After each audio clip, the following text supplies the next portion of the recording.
દૈનિક બાઇબલના વાંચનો.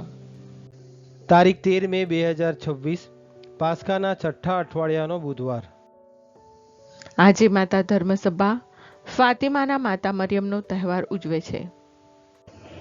પહેલું વાંચન પ્રેષિતોના ચરિત્રોમાંથી અને શુભ સંદેશનું વાંચન સંત યુહાન કૃત ગ્રંથમાંથી.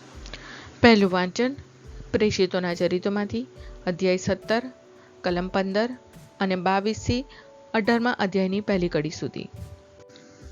પાઉલને વળાવવા ગયેલા માણસો તેને આથેન્સ સુધી લઈ ગયા અને સિલાસ અને તિમોથીએ બને એટલા જલ્દી તેની પાસે આવી જવું એવો સંદેશ લઈને તેઓ પાછા ફર્યા. ત્યારે પાઉલ મહાજનની વચ્ચે ઊભો રહીને બોલ્યો, આથેન્સવાસીઓ, બધી વાતે તમે કેવા દેવ પૂજકો છો એ હું જોઉં છું. કારણ આમ તેમ ફરતા અને તમારા પૂજા સ્થાનોનું નિરીક્ષણ કરતા મારા જોવામાં એક એવી વેદી આવી જેના ઉપર અજ્ઞાત દેવને એમ લખેલું છે, આ તમે જેની ઓળખ્યા વગર પૂજા કરો છો એને જ હું તમારી આગળ પ્રગટ કરું છું. જે ઈશ્વરે આ વિશ્વ અને એમાંની બધી વસ્તુઓ સર્જી છે તે સકળ સૃષ્ટિનો પ્રભુ હોઈને માણસે બનાવેલા મંદિરમાં વાસ કરતો નથી, અને તે પોતે જ સૌને જીવન, પ્રાણ અને સર્વ કાંઈ આપતો હોઈને એને પોતાને કશાની જરૂર નથી, માણસની સેવાની પણ નહીં. તેણે એક જ માણસમાંથી બધી માનવ જાતિઓ ઉત્પન્ન કરી છે અને તેને દેશ અને કાળની મર્યાદા નક્કી કરીને આખી પૃથ્વીમાં વસાવી છે, જેથી તેઓ ઈશ્વરની શોધ કરે અને કદાચ ફંફોસતા તેને પ્રાપ્ત કરે. જો કે તે આપણામાંના કોઈથી દૂર તો છે જ નહીં, કારણ આપણે તેનામાં જીવીએ છીએ, હરીએ ફરીએ છીએ અને અસ્તિત્વ ધરાવીએ છીએ. અને તમારા જ કોઈ કવિએ કહ્યું છે તેમ, આપણે તેના જ સંતાન છીએ. એટલે ઈશ્વરના સંતાન હોઈને આપણે એમ ન માનવું જોઈએ કે એ ઈશ્વરનું સ્વરૂપ માણસના કલા કૌશલ અને તેની કલ્પનાએ રચેલી સોના, ચાંદી કે પથ્થરની કોઈ મૂર્તિ જેવું છે. અજ્ઞાનના સમય દરમિયાન માણસે કરેલી ભૂલો પ્રત્યે ઈશ્વરે આંખ આડા કાન કર્યા છે અને હવે તે સર્વત્ર સર્વ માણસોનો હૃદય પલટો કરવાની આજ્ઞા ફરમાવે છે.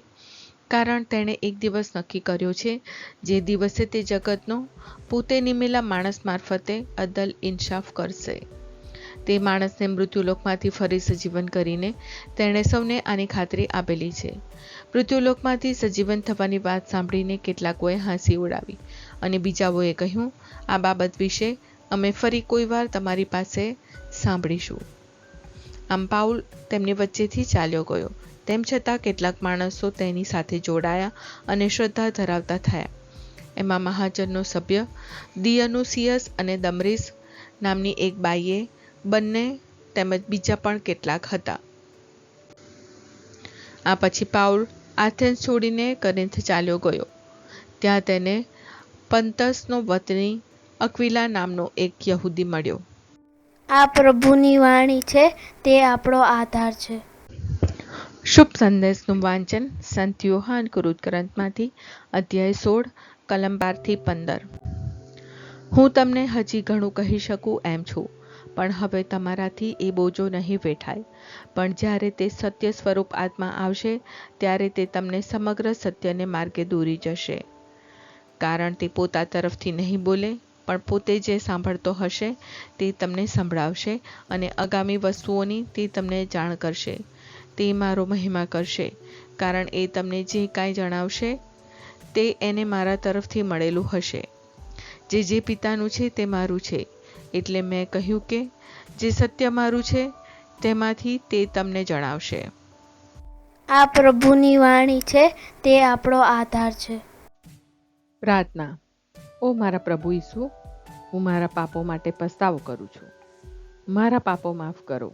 મારા હૃદયમાં આવો. હું તમને મારા પ્રભુ અને તારણહાર બનાવીશ. આમેન. પ્રભુ તમને સુખી રાખો અને તમારી સંભાળ રાખો. પ્રભુની તમારા ઉપર કૃપા દ્રષ્ટિ અને મહેરબાની હો. પ્રભુની તમારા ઉપર પ્રસન્નતા હો અને તે તમને શાંતિ બક્ષો.